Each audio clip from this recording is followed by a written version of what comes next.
PGR omitiu falas de Mauro Cid que contradizem denúncia contra Bolsonaro.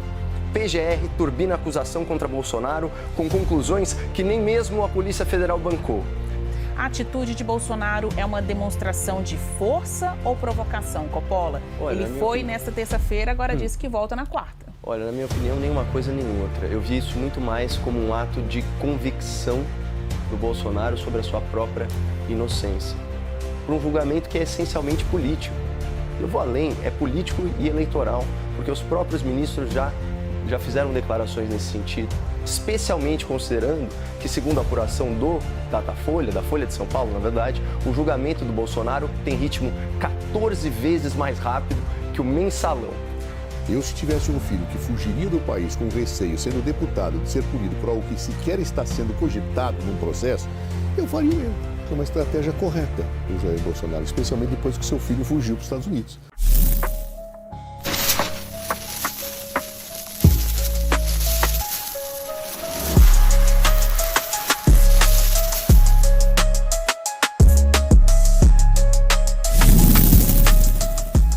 Debate, mas antes saber aqui, Cardoso, Coppola, se vocês tiraram um dia para assistir esse julgamento, para ver as repercussões, bem rapidamente antes da gente cair mesmo no nosso debate. Cardoso? Olha, olá Basílio, olá Caio. Tendo aquilo que era possível para mim num dia de trabalho e bastante atribulado, eu vi flashes. Fui acompanhando os comentários durante o dia, o que me permite dar uma visão geral do que aconteceu. Coppola? Olha, Basílio, eu não ando com muito ânimo de assistir ao teatro. Então, assim como o doutor Zé Eduardo, eu acho que eu assisti apenas aos melhores momentos. Bom, Cardoso, as defesas de Bolsonaro e aliados atingiram o objetivo, de acordo com o que você assistiu, ouviu e também pela sua própria experiência ali de Supremo Tribunal Federal. A gente está falando apenas do julgamento de recebimento da denúncia, não é ainda o julgamento sobre condenação de fato. Mas eu, que acompanhei do início ao fim esse julgamento, observei que os advogados aproveitaram esse momento para falar do mérito. Então, eles estavam indo muito além das questões processuais, estavam mesmo defendendo os seus clientes das acusações específicas. Cardoso? Veja, eles estão cumprindo seu papel da sustentação oral do prazo de 15 minutos que cada advogado tem. Algumas observações importantes eu acho que precisam ser feitas. A primeira delas, houve uma clara desarmonia em alguns pontos das defesas apresentadas pelos advogados, aqueles que poderão ser réus. Ou seja, o ponto central, ao que parece, da discordância foi justamente a delação do Cid. Houve duas linhas, uma para desqualificar a delação e outra para não desqualificar, mas utilizar em proveito de alguns réus. Ou seja, não houve uma unicidade, digamos assim, nas defesas. Isto é um dado importante porque mostra que ao longo da instrução processual, que pode-se começar se a denúncia for aceita, os defensores e os réus podem ter interesses contrapostos. Isso poderá ser uma realidade desse processo. A ver. Segundo ponto, há uma grande uniformidade decisória, pelo menos houve uma grande uniformidade decisória no dia de hoje em relação às matérias preliminares. Elas foram todas elas não aceitas. Houve apenas um voto divergente do ministro Fux em relação à questão do plenário, que deveria, a seu ver, apreciar essa matéria e não a turma. Eu tenho visto comentários bastante curiosos, assim, não, mas isso é um contraponto de Fux ao Alexandre. Por favor, não creio que é contraponto nenhum, nem ponto nem contraponto. Uma questão de coerência do ministro Fux. Até 2020, as ações criminais eram julgadas pelas turmas. Em 2020, o então presidente do Supremo Tribunal Federal, Luiz Fux, propôs que as ações penais voltassem para o plenário. Ou seja, que a ideia fracionária que existia até então retomasse a um período mais antigo, de tal forma que as ações penais todas fossem julgadas pelo plenário. Mais recentemente, sob a presidência do presidente Luiz Roberto Barroso, em 2023, voltou-se à prática antiga, ou seja, ações penais voltam para as turmas. Por quê? Para conseguir-se maior agilidade, para que se consiga maior possibilidade decisória em processos que se acumulam. Ora, o ministro Fux foi apenas coerente. Ele tinha proposto que fosse julgado pelo plenário em 2020. Não se trata de ler aqui contrapontos políticos, porque as pessoas, em geral, às vezes tendem a ver esses julgamentos como sempre uma questão política em que alguém está discutindo a ideia do outro. Não, as pessoas são coerentes, elas têm posições jurídicas. E o ministro Fux tem uma posição jurídica, tanto que ele propôs uma mudança regimental em 2020, passou e depois o Supremo achou que a experiência não era tão boa, porque estavam acumulando muitos processos, e voltou a julgar pelas turmas. Então, isso não acho que é um contraponto, como se Fux estivesse discordando ou disposto a abrir uma contraposição a Alexandre de Moraes, como se fossem pessoas que estão defendendo posições políticas diferentes. Não, eles estão defendendo posições jurídicas. Podem até eventualmente divergir, como acontece sempre em qualquer julgamento do Supremo Tribunal Federal. Claro, em que, às vezes, até na convergência, há divergência argumentativa. Às vezes, a mesma conclusão se baseia em argumentos diferentes, às vezes até contrapostos. É assim a vida. Então, portanto, nós não podemos ler essas sessões dos tribunais como se nós estivéssemos vendo uma sessão do Poder Legislativo. É muito diferente. Bom, apesar da gente falar desse assunto há tanto tempo, só está no começo, né? O Supremo ainda vai decidir se vira de fato uma ação penal, tudo leva a crer que sim, mas para fins de processo, né, instrução do processo, apresentação de testemunhas, só está no começo. Coppola, daqui a pouco eu vou mostrar para vocês a declaração do ministro Luiz Fux, essa em que ele diverge sobre o caso continuar na turma, ele acredita que deveria ir ao plenário, esse ponto falado há pouco pelo Cardoso, mas antes, a mesma pergunta para você. Caio Coppola, as defesas de Bolsonaro e aliados atingiram o objetivo na sua avaliação? Olá, Basílio. Olá, doutor Zé Eduardo. Saudações à nossa audiência. Bom, já que o tema em debate é a defesa dos injustiçados, eu faço questão de consignar uma nota de desagravo ao doutor Sebastião Coelho, desembargador aposentado, advogado de um dos perseguidos do 8 de janeiro. O doutor Sebastião ficou conhecido do grande público ao fazer a seguinte constatação na cara dos ministros do STF. Aspas, Vossas Excelências têm que ter a consciência de que são as pessoas mais odiadas nesse país. Fecha aspas. Considerando que, segundo a Poder Data, só 12% dos brasileiros aprovam o desempenho do STF, essa crítica sincera deve ter ofendido algumas sensibilidades no tribunal. O tempo passa e hoje o doutor Sebastião foi detido por determinação do STF após ser impedido de entrar no plenário do tribunal. Esse é um tratamento autoritário, desarrazoado e, acima de tudo, antijurídico. A lei é muito clara e está expressa no Estatuto da OAB, artigo 7º. São direitos do advogado ingressar livremente nas salas de sessões dos tribunais, especialmente com a finalidade de colher prova ou informação útil ao exercício da atividade profissional. Pois bem, o cerceamento, o embaraço, a restrição ao direito de defesa, como esse praticado contra o Dr. Sebastião, foi um dos pontos centrais da sustentação oral do advogado do ex-presidente Jair Bolsonaro, Dr. Celso Vilardi. O Dr. Vilardi chocou o grande público ao revelar que o procurador indicado por Lula praticou dumping processual. Ou seja, ele sobrecarregou a defesa com mais de 45 mil documentos distribuídos em 8 petições, algo que é humanamente impossível de ser lido, interpretado, concatenado em um prazo tão curto para a apresentação de uma defesa. Especialmente considerando que, segundo a apuração do Datafolha, da Folha de São Paulo, na verdade, o julgamento do Bolsonaro tem ritmo 14 vezes mais rápido que o mensalão. Só que, além de inundar os advogados com excesso de documentos e arquivos inúteis, a PGR e o STF se recusam a compartilhar documentos e arquivos essenciais para a defesa. Tudo que o Dr. Vilardi pediu é que o STF libere a íntegra dos depoimentos, a íntegra das mídias, que fornecem aí, obviamente, o contexto em que as declarações foram feitas. Hoje, esses arquivos estão todos picotados, pessoal.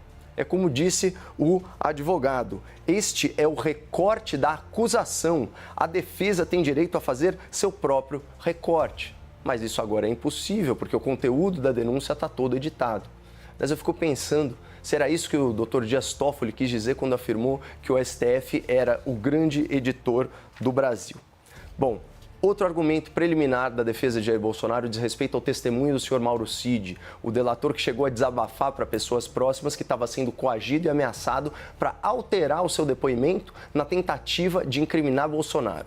Segundo a própria Polícia Federal, Mauro Cid mentiu, se omitiu e se contradisse. Mas aí ele foi preso novamente e se corrigiu quando foi confrontado com um conjunto de indícios. Para quem duvida do que eu estou falando, segue aqui a manchete da Folha de São Paulo. Aspas. Cid mudou versão sobre trama em audiência na qual Moraes ameaçou prendê-lo. Ou seja, nós estamos aqui diante de uma inversão perversa do Instituto da Delação Premiada. Antes, com base nas palavras do delator, o Estado ia buscar as provas. Agora, com base nas provas do Estado, é o delator que tem que buscar as suas próprias palavras. Pessoal, reparem como é nula essa prova. Não foi a polícia que confirmou a versão do delator, foi o delator que alterou o seu depoimento para confirmar a versão da polícia. E mesmo assim, como destacou o Dr. Vilardi, eles não encontraram nenhuma prova de conduta criminosa por parte do ex-presidente Jair Bolsonaro.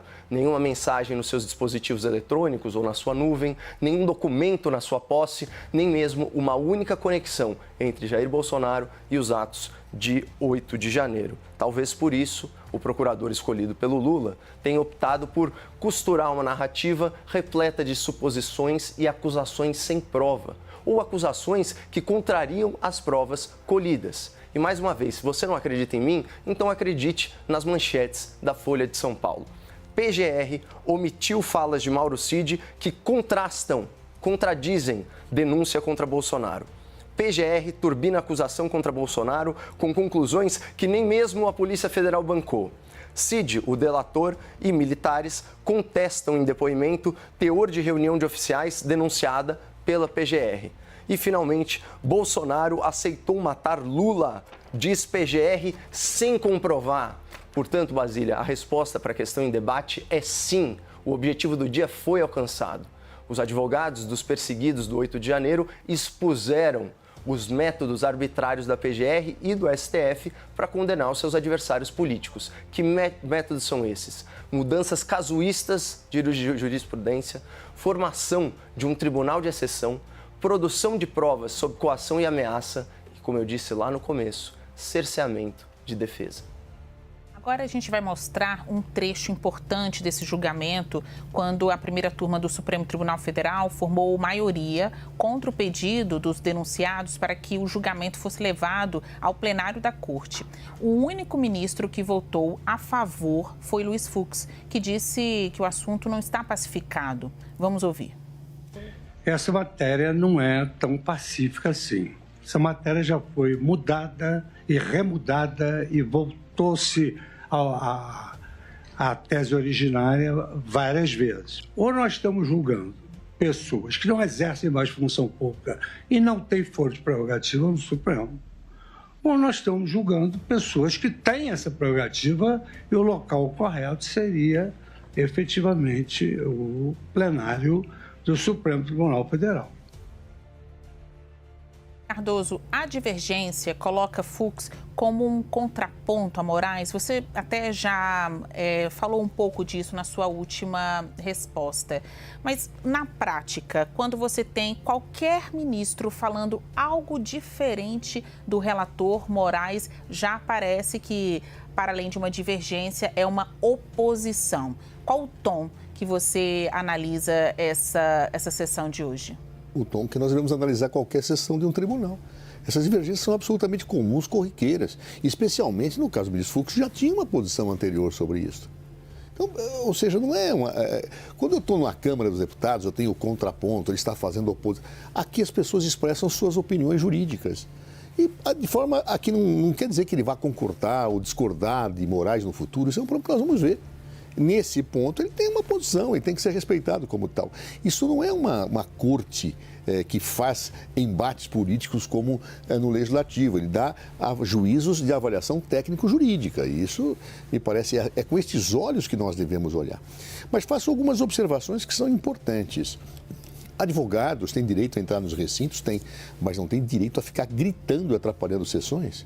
Tem que ser retirados quando fizerem isso. Foi o que aconteceu com o João Sebastião, basta ler os jornais. Mas ainda havia um problema de espaço. O João Sebastião não é advogado constituído nos autos. Se todos os advogados do Brasil quisessem ver esse julgamento, poderiam todos entrar? Não. Então, o Supremo regula a entrada. Nós vimos, inclusive, um deputado lá esbravejando que queria entrar, exigia entrar, mas não tinha mais espaço. Então, no fundo, cabe aos magistrados da Suprema Corte, e particularmente ao presidente da sessão, disciplinar a ordem. Ou seja, um advogado não pode ficar gritando. Nós vimos, inclusive, que esse advogado atrapalhou o julgamento, mesmo não entrando na sala. Gritou, o ministro Alexandre de Moraes parou de ler o seu relatório dentro dos gritos desse advogado. Então, isto é um comportamento da parte do advogado absolutamente antiético e inaceitável. Nenhum advogado pode fazer isso. Claro, não houve desrespeito, ao meu ver, nenhum. As pessoas entram quando tem espaço. Se fossem advogados constituídos nos autos, pois bem, teriam que estar lá sentados, como estava lá o Dr. Celso Vilar e outros advogados. Mas não era. Ele quer assistir. Mais ainda, há que se atentar que esse senhor está sendo investigado pelo CNJ porque era juiz e participava de atos golpistas. Então vamos olhar os fatos como eles são na realidade. Não houve nenhuma ofensa, nenhuma prerrogativa de advogado neste caso. Para você, Coppola, essa divergência do ministro Fux é uma oposição ou é só uma opinião diferente manifestada pelo relator Alexandre de Moraes? Olha, na verdade, o ministro Fux ele se coloca aí de forma muito coerente, porque recentemente, para variar, né, o STF adaptou a sua jurisprudência aos seus mais recentes futuros réus, certo? Então, o que aconteceu?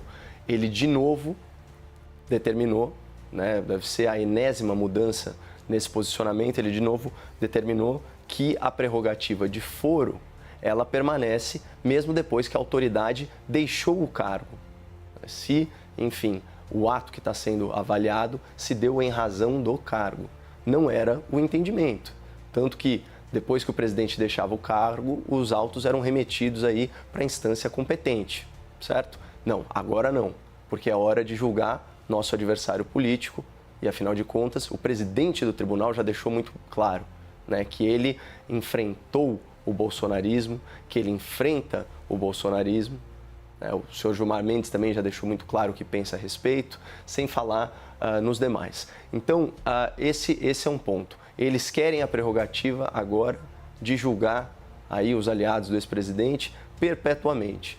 Acontece que, se de fato eles têm essa extensão da prerrogativa de foro, então o presidente, o ex-presidente, deveria ser julgado como se o presidente fosse, e o presidente é julgado pelo plenário do STF. Portanto, você não pode querer ter o melhor dos dois mundos. Quer dizer, no caso dos ministros do STF, pode, porque eles mandam e desmandam no país, né, reinterpretando a lei ao sabor dos seus caprichos. Mas, se houvesse aí uma normalidade democrática e hermenêutica no país, é o seguinte: tudo bem, você quer julgar pessoas, né, estendendo a interpretação da prerrogativa de foro, ou seja, você quer cometer essa primeira arbitrariedade, então o que seria coerente é o seguinte: então vamos julgá-lo como se presidente fosse. E se ele fosse presidente, ele seria julgado por todo o plenário. E aí, só para repor aqui a verdade dos fatos, está gravado isso, havia sim espaço na sessão do tribunal. O advogado em questão, ele é advogado de um dos perseguidos do 8 de janeiro, inclusive um dos grandes perseguidos aí dessa atrocidade judicial, e o Estatuto da OAB é muito claro, porque ele pode entrar na sessão para colher prova ou informação útil ao exercício da sua atividade profissional. E, obviamente, a sustentação oral das demais defesas no aceite da denúncia, ainda que em caráter preliminar, é um momento útil, sim, para a prática da atividade de advocacia. E, obviamente, né, doutor Zé Eduardo, ele se exaltou diante da prática de uma flagrante ilegalidade que afronta o Estatuto da OAB e configura cerceamento de defesa. Não dá para a gente esperar que todo mundo haja de forma mansa e pacífica, né, no desenrolar de uma antijuridicidade. Isso daí não é razoável.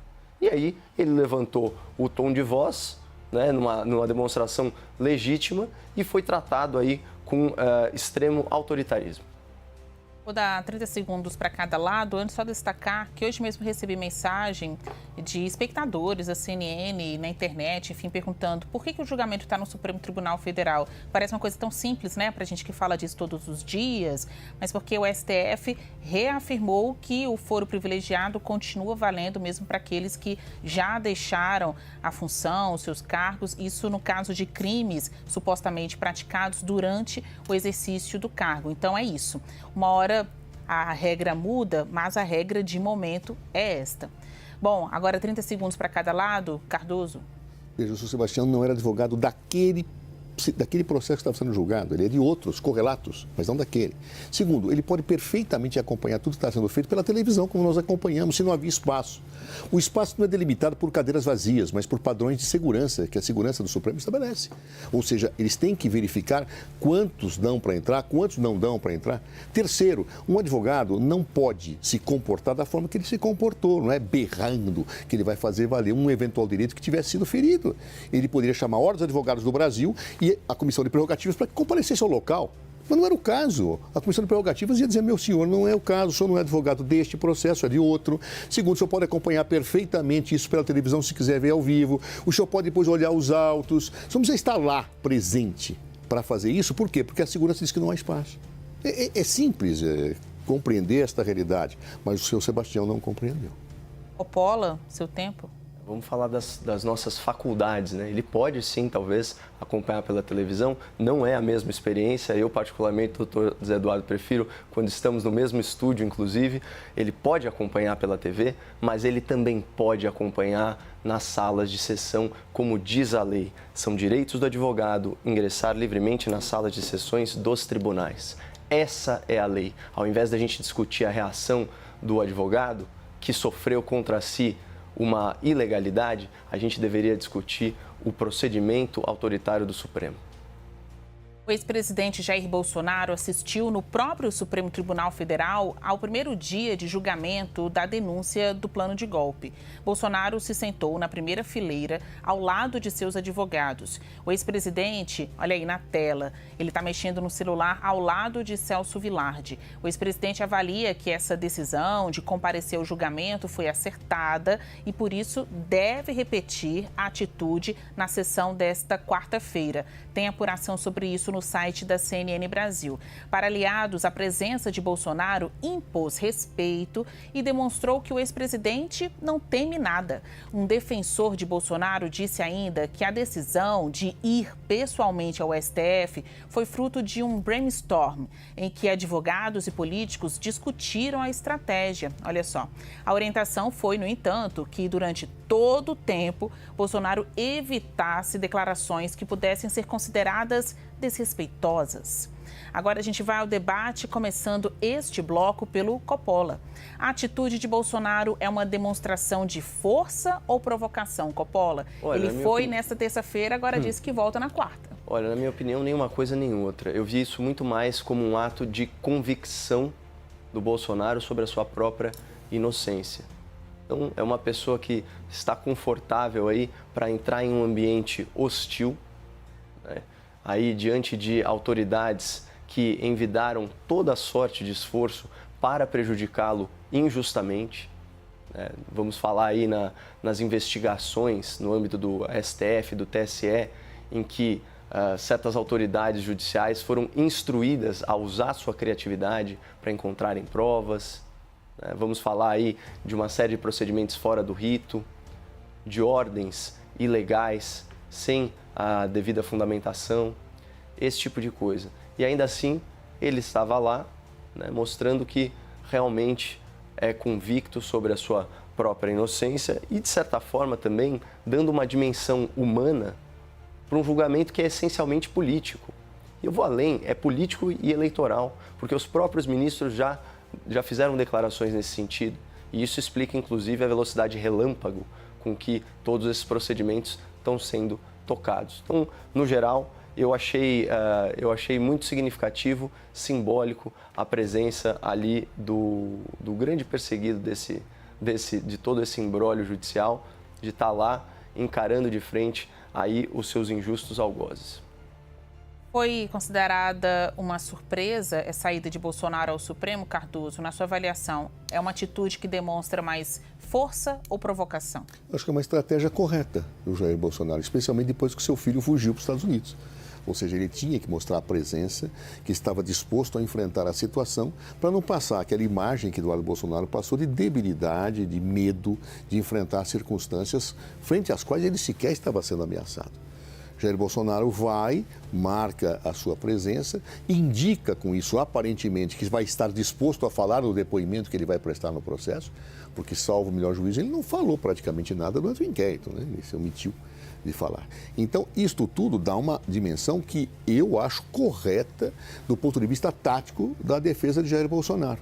Eu, se tivesse um filho que fugiria do país com receio, sendo deputado, de ser punido por algo que sequer está sendo cogitado num processo, eu faria o mesmo. Eu ficaria presente lá para mostrar, olha, não somos todos fujões, não. Estou aqui para assumir a responsabilidade pelos meus atos. Última observação, rapidinho. Eu já não pude entrar no plenário do Supremo Tribunal Federal e sou advogado. Por quê? Ou porque às vezes exige uma inscrição, quando as sessões são muito concorridas, eu não havia feito, outros porque estava abarrotado. E não saí gritando aí, não. Embora eu tivesse todo o interesse de acompanhar aquilo, porque o processo que eu tocava tinha relação com aquilo que estava sendo efetivamente julgado. Assim se comportam os advogados quando percebem as regras do jogo e não querem criar confusão.